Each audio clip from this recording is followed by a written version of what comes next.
Ti ricordi quelle emozioni di quella sera? Me ne ricordo benissimo, sì. Vabbè, nel senso, ricordo il momento prima che venisse pronunciato il mio nome, anche se in realtà c'era qualcuno che aveva già sbirciato, quindi avevo già ricevuto qualche piccolo, come si dice? Qualche input, esatto, però il momento della pronuncia del nome è sempre un momento forte, sì, perché sembra quasi, dici no, no, non sarà il nome mio, non sarà il nome mio, invece poi dopo, Angelica, e sei tu, insomma. C'è l'esplosione di applausi e emozione, bello, bellissimo. Cosa è cambiato nella tua vita da quel giorno?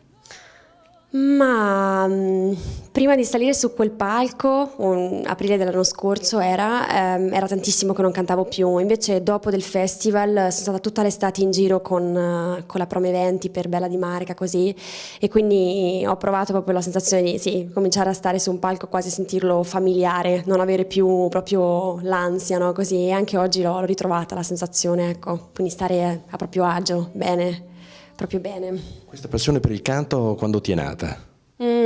Parecchio tempo fa, non so se avevo tipo 12 anni, forse ho detto a mia mamma, sai che ho deciso cosa voglio fare da grande, la cantante, e mia madre mi ha risposto, sei stupida. Io ho detto, tu sei pazza.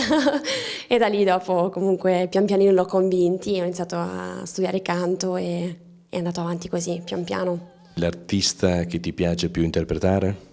Forse così direi Beyoncé, ma non è l'unica, mi piace veramente, mi piacciono tantissime cose, sono sempre alla ricerca di scoprire anche cose nuove, nuovi tipi di musica, nuovi tipi di cantanti che magari danno anche emozioni diverse e mettersi alla prova di conseguenza.